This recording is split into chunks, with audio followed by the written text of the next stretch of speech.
The naked bodies of 5 murdered women are discovered in just 10 days. Totally unexpected. What are we dealing with here? What's happening in Suffolk? Sparking the biggest manhunt the east of England has ever seen. The Suffolk police went into overdrive. There was a serial killer on the loose in Ipswich.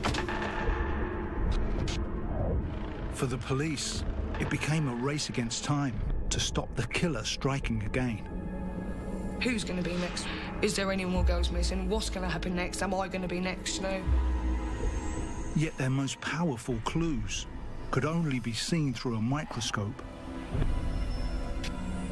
There were 2 strands of forensic evidence which were going to be pivotal to this case. Fibre evidence and DNA evidence. This is the incredible story of how science helped crack the case of the Suffolk Strangler.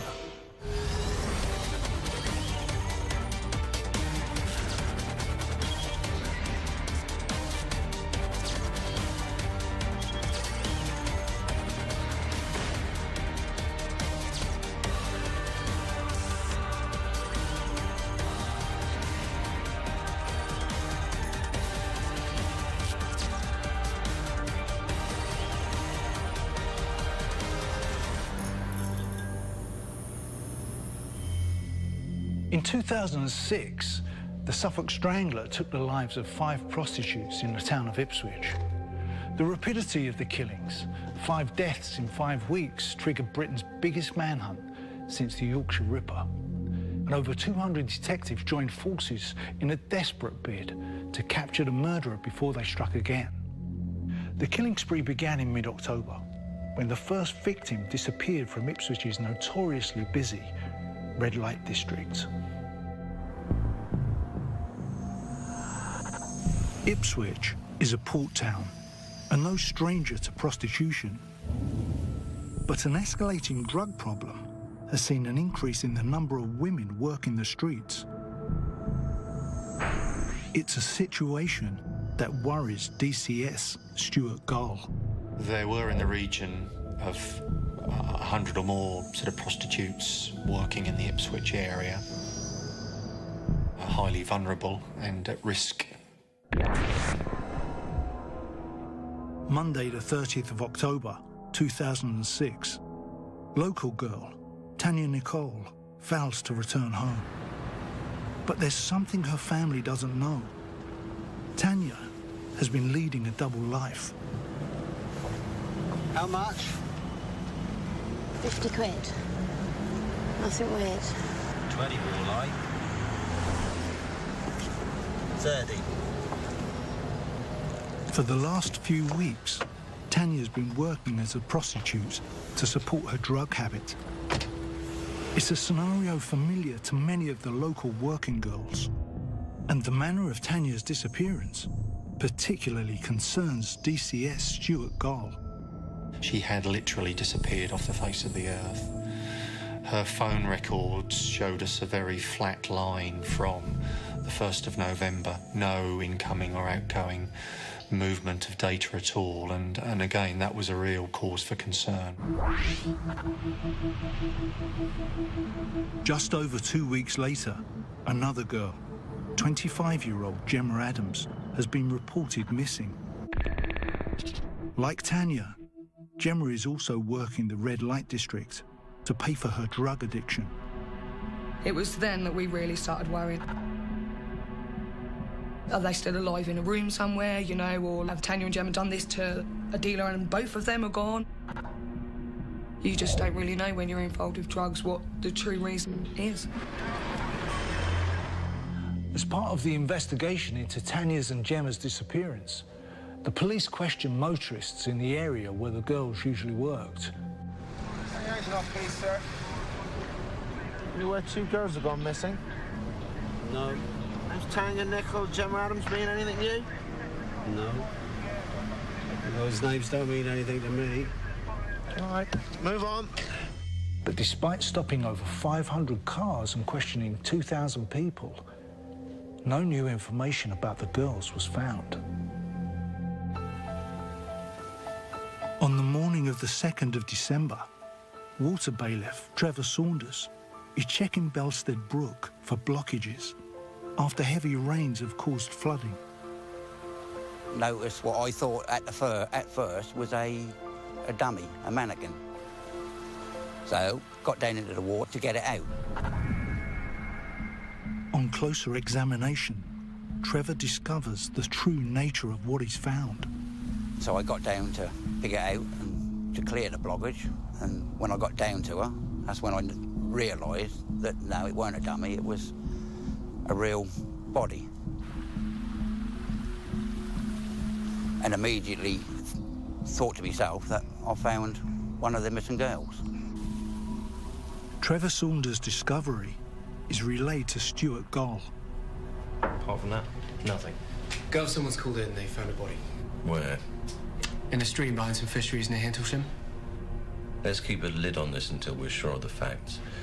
Can somebody let Tanya and Gemma's parents know that a body has been found?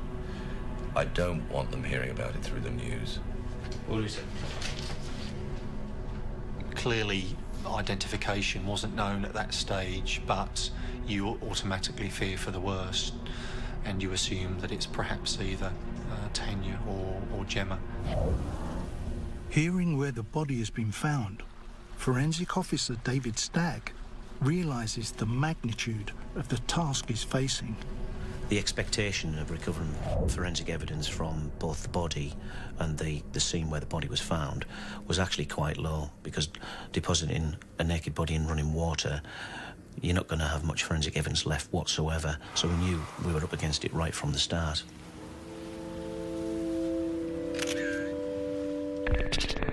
The body is identified as Gemma Adams, and news of Gemma's death soon spreads. To hear that it was her, you know, just, well, you know, it's distraught me even now, you know, I don't like thinking about it, but, you know, it just rips your insides out. The search for evidence intensifies. In freezing conditions, divers and forensic teams scour the area for almost a week. The search is about to be called off when a diver makes a shocking discovery.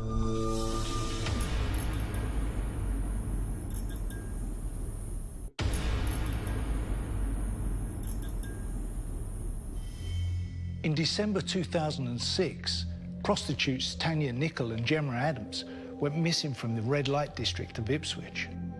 The naked body of Gemma had been recovered from a stream on the outskirts of town. But then, during a forensic sweep of the area, a diver made another devastating discovery. Forensic officer David Stagg recalls hearing the news. I remember receiving the phone call alerting me that a second body had been found. And when I asked where and was told Belstead Brook, immediately the alarm bells were ringing.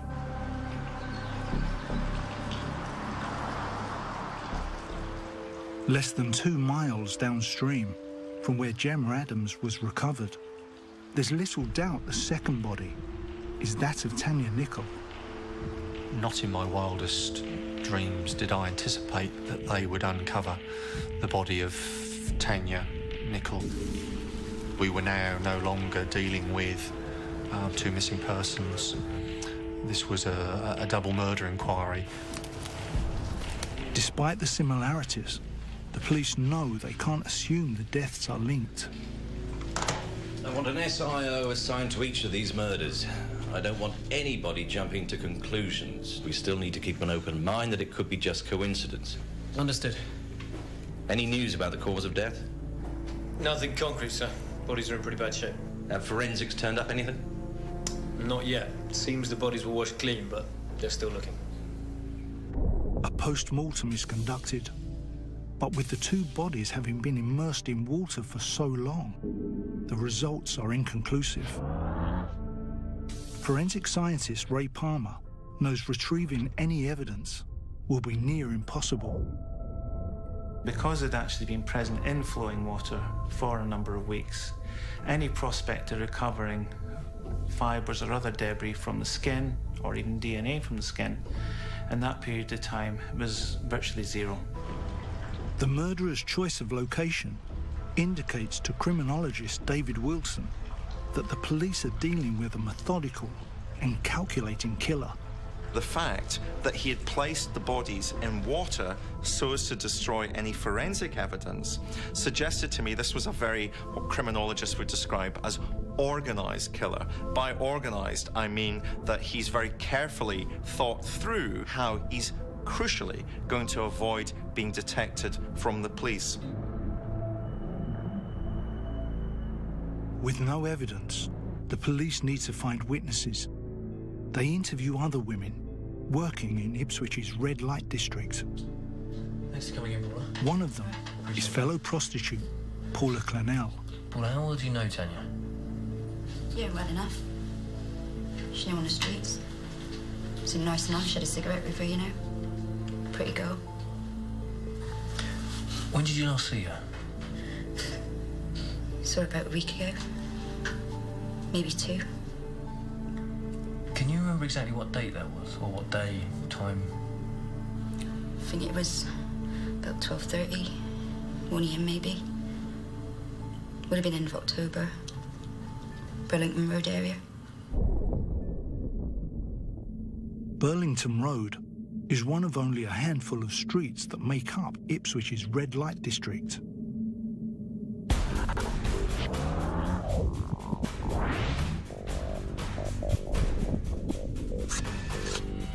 The area is constantly monitored by CCTV cameras. To try and spot Tanya the night she went missing, police trawled through a staggering 16,000 hours of footage.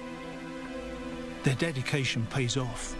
On tape, Tanya's spotted getting into a dark car, but the image isn't clear enough to get a match for the car's registration plate.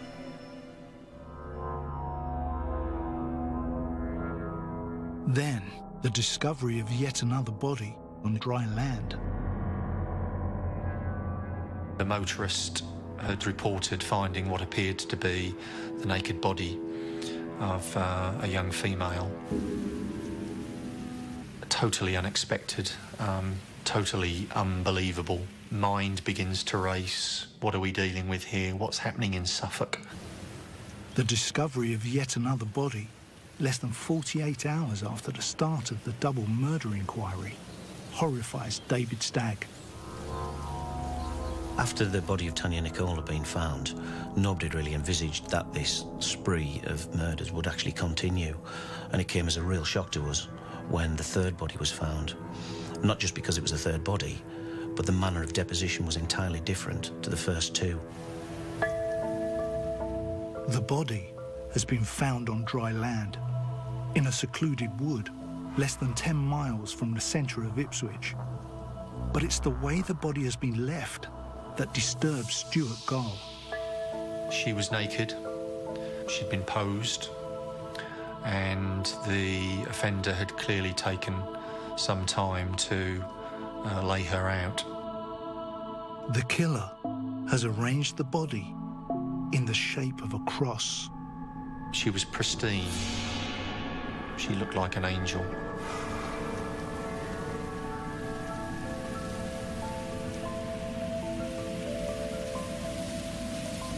Distinctive tattoos on the body establish the identity of the third murdered woman as mother of one, 24-year-old Anneli Alderton. No one had reported her missing. Like the other victims, Anneli had been working as a prostitute to pay for drugs. David Stagg knows, with the body on land, that this is the first real chance to recover clues to the killer's identity. The body of Anneli Alderton was deposited on dry land. That in itself was actually, from a forensic point of view, a breakthrough for us, because the potential for harvesting forensic evidence, not just from the body, but from the scene of the deposition, was much greater. The pathologist determines the cause of death as airway obstruction. Strangulation is a peculiarly intimate form of murder. The killer is expressing, through that method of murder, the ultimate form of power and control over the life of another individual. The examination also reveals another tragic aspect to the murder. Anneli was 3 months pregnant. The revelation changes everything for crime reporter Josh Warwick. I think when it emerged that Anneli was pregnant, it brought a different dimension to reporting of the case and people's attitude. It brought a very human and raw feel to the story all of a sudden. Breakthroughs still prove elusive. A witness reports seeing Anneli boarding a train a week before her body was found. CCTV cameras on the train show her as she makes that journey, but no further information turns up.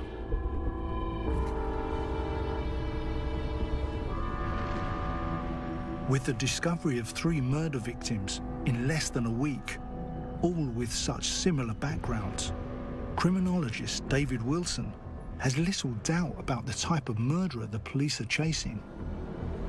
When the third body turned up, I think I was the first person to say there is a serial killer on the loose in Ipswich. And I think those words I chose with a great deal of care because they were, as far as I was concerned, accurate, and they also should have suggested, which I think they did, the gravity of the circumstances. The grisly discovery of 3 bodies brings the world's media to Ipswich. What happened almost overnight as this crisis was developing was that the streets became filled only with one group of people, and that group of people was journalists. Journalists seemed to be bumping into each other, desperately hoping to find a prostitute that they could interview.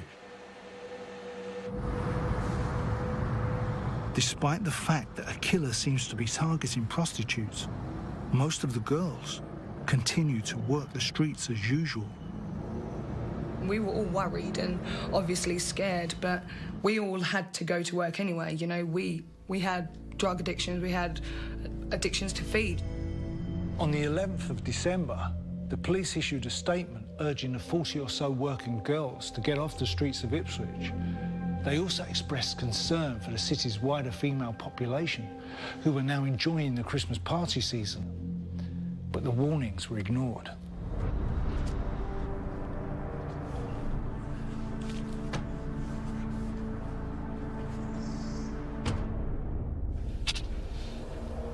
Go.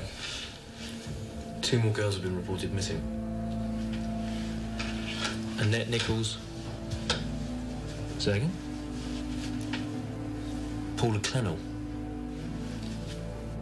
The newly reported missing women are identified as mother of 3, Paula Clennell, whom the police had questioned earlier about the disappearances, and 29-year-old Annette Nichols. Annette's disappearance hits Jade Reynolds hard. She was my best friend. Really, the most amazing person I've ever met in my life. You know, she changed my life for the better. Just 6 days before she had gone missing, Paula Clennell had been interviewed by a local TV crew. Why have you decided to come out tonight? Because I need the money. I need the money, you know. Despite the dangers? Well, that has made me a bit wary about getting into cars, you know. But presumably you will do that tonight? Well, probably.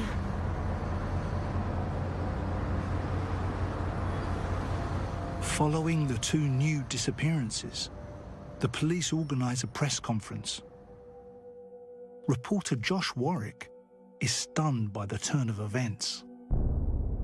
The shock and the amazement of everybody, certainly ourselves, when we were told that these are 2 other women that have been reported missing, both prostitutes, both drug addicts, it was unbelievable, really. You know, it was just incredible. Less than 24 hours after the press conference, more news. Gov, they found another body. Where? In the woods close to where Anneli Alderson's body was found. We're already sort of still reeling from the discovery of Annalee Alderton on the Sunday. Get as many people out there as possible. I want the crime scene locked down and preserved. On our way. I was still surprised, shocked, dismayed, and of course realised the severity and the magnitude of what we were now dealing with.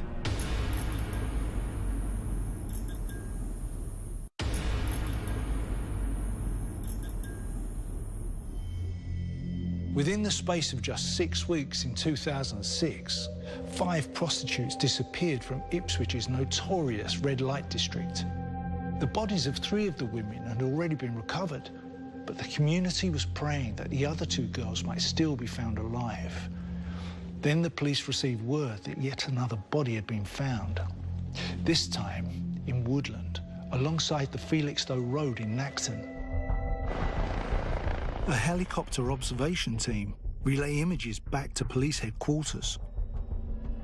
I can remember looking at the screen and seeing what clearly appeared to be the dumped and crumpled body of a naked female.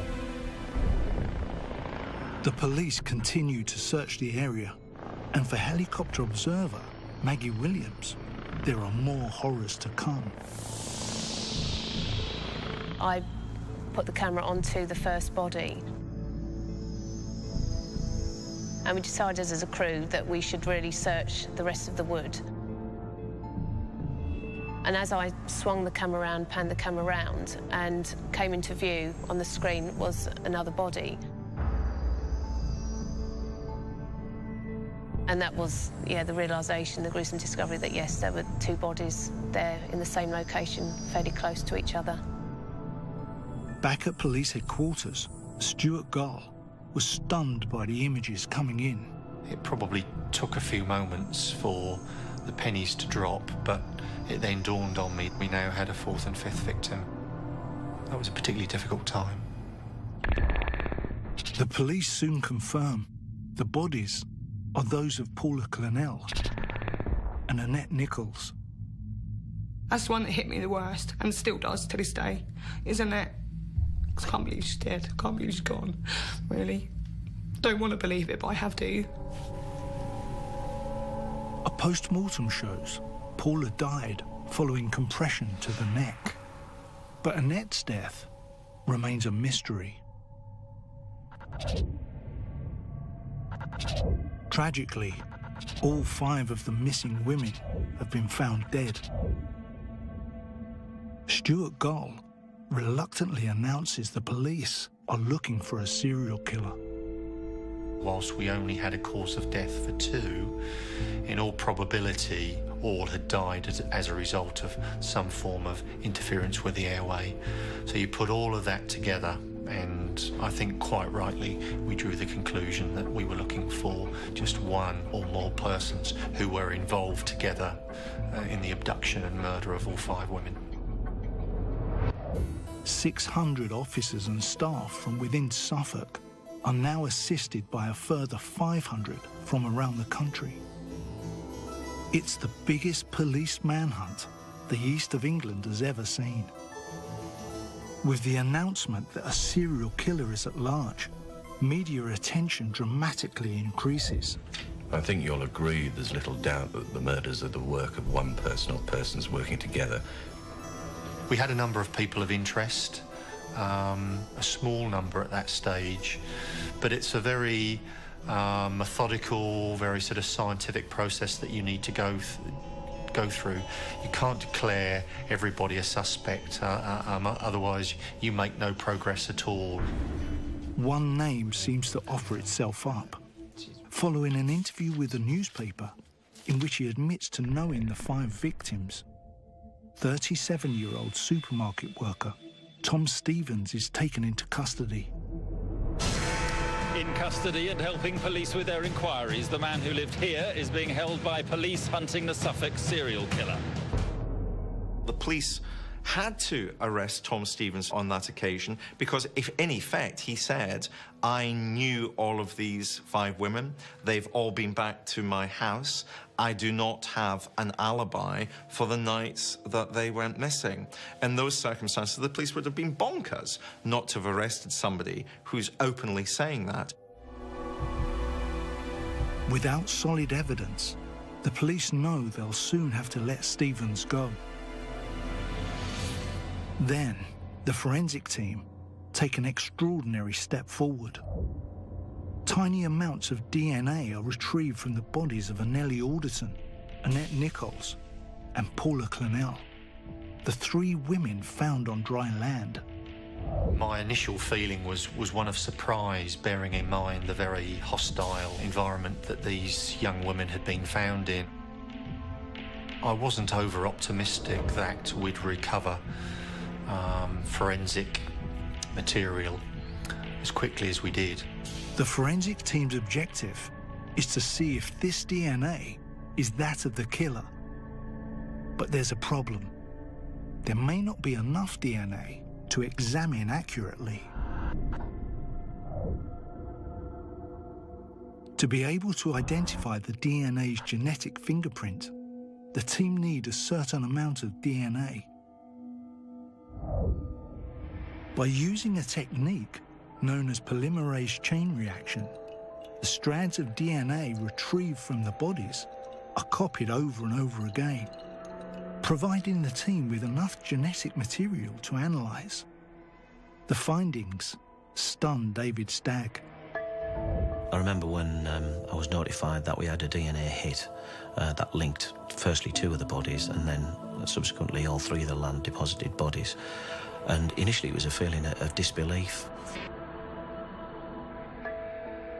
It's a 1 in a billion result. The DNA retrieved from 3 separate bodies all linked back to the same person. But who? The samples are checked against the National DNA Database. Gov, forensics managed to pull some DNA off one of the bodies. Have they found a match for the DNA? Yeah, they have. Tom Stevens? No. Local man by the name of Stephen Wright.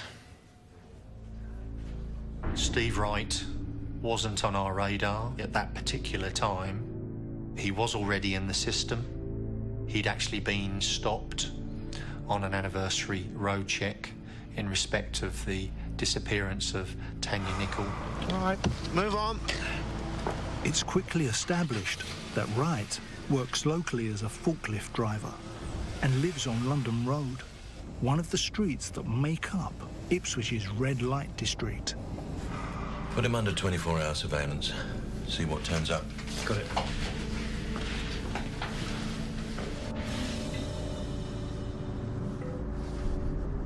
The Suffolk police know Wright's arrest has to be handled carefully. Wright is placed under 24-hour observation. Once the suspect had been identified as Steve Wright, there was an incredible amount of planning went into the arrest phase. And from our perspective, the real detail around it was how were we going to deal forensically with his house, with his car, with him when he comes into custody. By giving the forensic team time to prepare for Wright's arrest, Stuart Gall knew he was taking a calculated risk. Having deferred the arrest of Steve Wright for 24 hours, I effectively put a ring of steel around him. I couldn't afford for him to be at large. With the forensic team's preparation complete, in the early hours of the 19th of December, the police arrive at 79 London Road. Stephen Wright? Yes. Stephen Wright, I'm arresting you on suspicion of the murders of Tanya Nicol, Anneli Alderton, Gemma Adams, Paula Clennell and Annette Nichols. The 48-year-old man was arrested at his home address in Ipswich at approximately 5 a.m. this morning, Tuesday, the 19th of December. You do not have to say anything, but it may harm your defence if you fail to mention something that you later rely on in court. He has been arrested on suspicion of murdering all 5 women.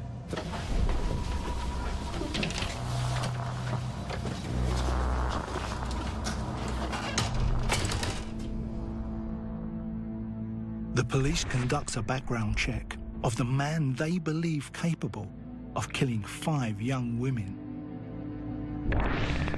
Born in Norfolk in 1958, Wright was to lead an unhappy childhood, with his mother leaving home soon after his 8th birthday. With no qualifications, Wright drifted from job to job before working as a steward on the QE2 for 6 years. In 1988, Wright set himself up as a pub landlord, but with little success. With 2 failed marriages and a mounting gambling debt, Wright found work as a barman at the Brook Hotel. After he was caught stealing £80 from the till, his DNA was entered into the national database. A few weeks before Tanya Nicole went missing, Wright was to move into 79 London Road, at the heart of Ipswich's red light district.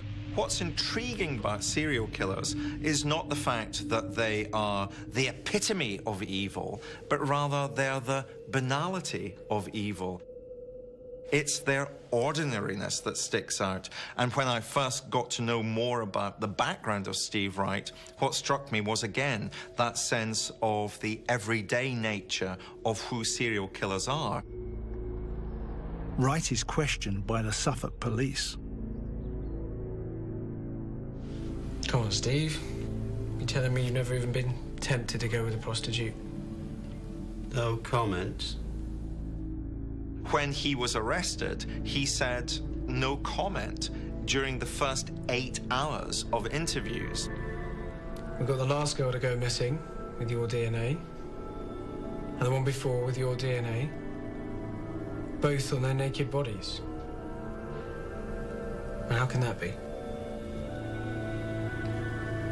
No comment.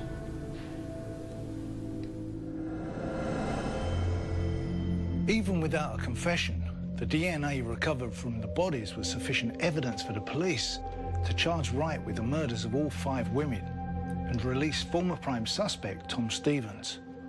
But the case was still far from watertight.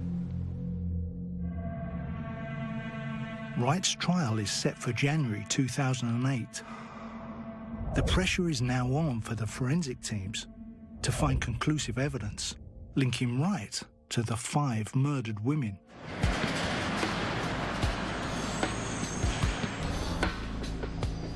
The police impound Wright's car.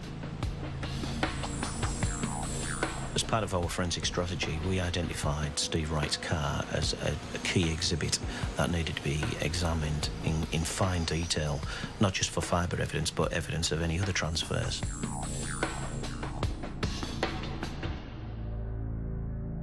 But there's a potential problem. Neighbours report seeing Wright obsessively cleaning his car at all times of the day and night.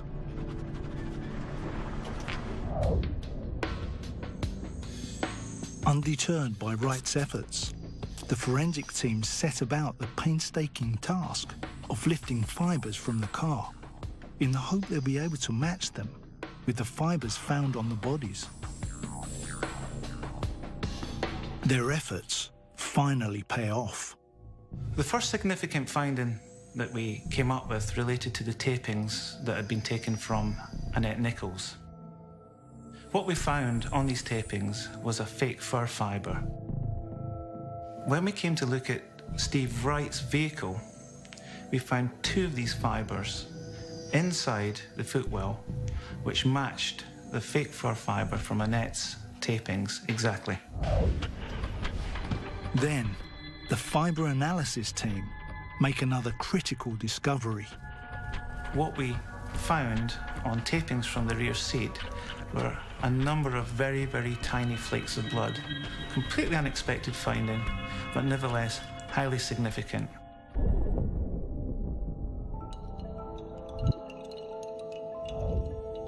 By recombining the individual flakes of blood into a single droplet, enough DNA is recovered to allow a match. The blood belongs to Paula Clennell.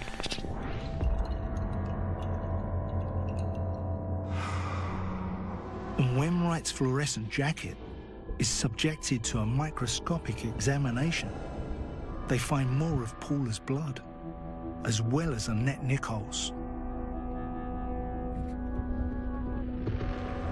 That added a totally new complexion to the forensic evidence against Steve Wright, because whereby we'd earlier had evidence that could be explained away by general contact with these people, innocent contact as perhaps a customer, the transfer of blood was something that potentially was far more sinister. With Wright's make of car now known, the CCTV footage is re-examined. His Mondeo is spotted leaving Ipswich the night Gemma Adams failed to meet her boyfriend. The model also matches the car Tanya Nicole was seen climbing into. The police now have compelling evidence linking Wright to Anneli Alderton, Paula Clennell and Annette Nichols. But a positive link to Tanya Nicole and Gemma Adams, who were found in running water, still remains elusive. Without that link, the entire case could be in jeopardy.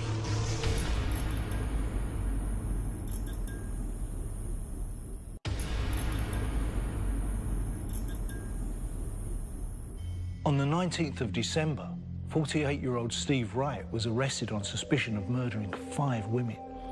Both the forensic evidence and CCTV link Wright directly to the victims found on land. But recovering clues from the first 2 victims, Tanya Nicole and Gemma Adams, who had both been dumped in streams, was proving near impossible. To try and establish a link between Wright and the first 2 murders, the forensic team set about collecting everything caught in Tanya and Gemma's hair. They extract over 2 kilograms of debris. Sifting through the material, the team then spent weeks microscopically examining every tiny particle. Against all the odds, they find what they're looking for. Coloured fibres trapped deep in Gemma's hair. In particular, we found blue polyester microfibres which matched Steve Wright's tracksuit bottoms. We found red acrylic fibre which were present in Steve Wright's car and on his sofa in his living room. But it's to be a single fibre extracted from Tanya's hair that will provide the final link in the forensic chain. Well, in the case of this fibre here, we recovered this from the hair debris of Tanya Nicol, which is a black nylon fibre with a very distinctive cross-section. And this type of fibre is very commonly used in the construction of carpets. But where did the black fibre come from? Once again, Wright's Mondeo provides the answer. The fibre matches the car's carpet. That was crucial to us because it put Tanya to his car, but it begs the question, how on earth has carpet fibres got in her hair? There was only one conclusion that we could come to, and that is her head had been in forcible contact with the footwells of that car. That could either have been during the strangulation process or as the body was actually transported to the point of deposition. The forensic team now have good evidence linking Wright to all 5 victims.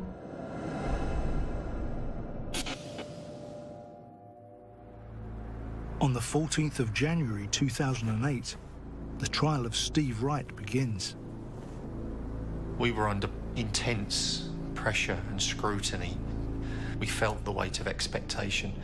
But of course, until the evidence is delivered before the jury, you really don't know which way the case is going to go. Wright pleads not guilty to all 5 charges of murder. For 15 days, the prosecution lay out the forensic and CCTV evidence against him. On the 7th of February, Steve Wright takes the stand in his own defence. He tries to offer a plausible explanation why his DNA may have been found on the murdered women. I had sex with Gemma Adams in the back of my car. Wright also admits to picking up Tanya Nicol, but insists she was only in his car for a brief period. When she got in the car, she had acne on her face, and it put me off quite a bit, really. I thought Steve Wright was particularly cruel in his description of Tanya Nicol. That seemed to me to be a revealing insight into the psychological process that he had gone through to objectify those young women, thus making it easier for him to kill them. But Wright's explanations soon start to fall apart. Under the barrage of questions that came towards him, he literally could not maintain any control as the horrible, dreadful truth seeped out, to the extent that he started to say, "No, I did not. I can't answer that." I couldn't say. You might say that. I don't know where the blood came from.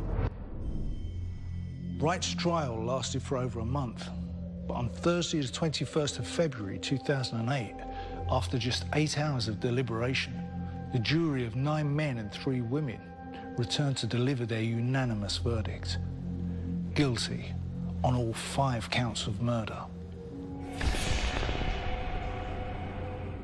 When the guilty verdict came in, there was a tremendous amount of relief for a start, but also a tremendous amount of pride, particularly from the forensic side, because we knew we played such an important part in the investigation. The judge handed Wright a whole life sentence. Steve Wright will die in prison. This was about bringing a serial murder to justice, and justice seeming to be done. But more than anything, relief for the families that they can now bring some closure to a very difficult period during their lives. Today, Ipswich's red light district has all but disappeared, helping erase the memory of those tragic days in December. But for some, the emotional scars left by the death of 5 young women still run as deeply today.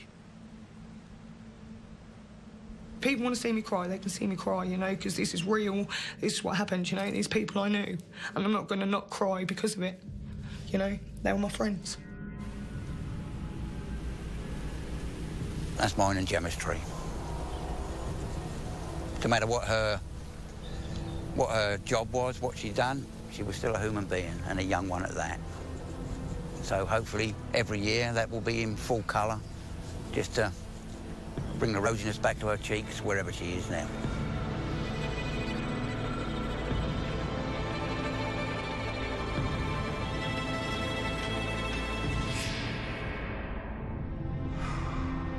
The Crime Zone continues next on Quest with Amanda Burton as she investigates the murder of a mother, her 3 sons, and her mother-in-law. That's in Killer Forensics.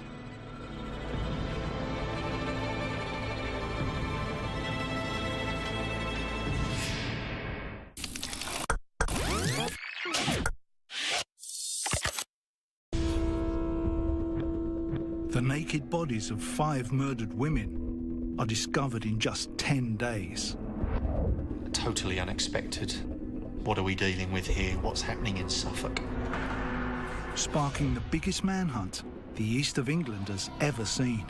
The Suffolk police went into overdrive. There was a serial killer on the loose in Ipswich. For the police, it became a race against time to stop the killer striking again. Who's going to be next? Is there any more girls missing? What's going to happen next? Am I going to be next, you know? Yet their most powerful clues could only be seen through a microscope. There were 2 strands of forensic evidence which are going to be pivotal to this case. Fibre evidence and DNA evidence. This is the incredible story of how science helped crack the case of the Suffolk Strangler.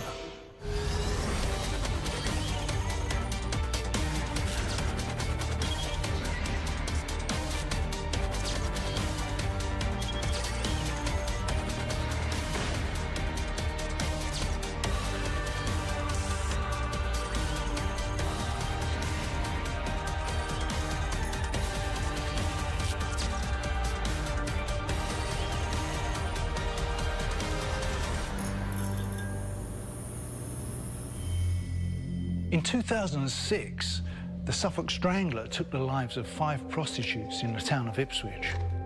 The rapidity of the killings, 5 deaths in 5 weeks, triggered Britain's biggest manhunt since the Yorkshire Ripper.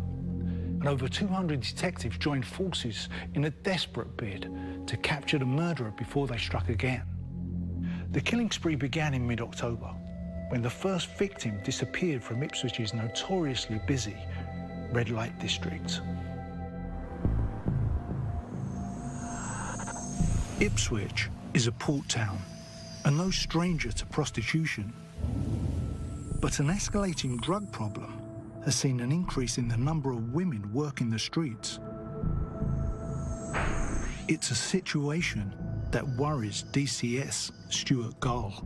There were in the region of 100 or more sort of prostitutes working in the Ipswich area, highly vulnerable and at risk. Monday the 30th of October 2006, local girl Tanya Nicole fails to return home. But there's something her family doesn't know. Tanya has been leading a double life. How much?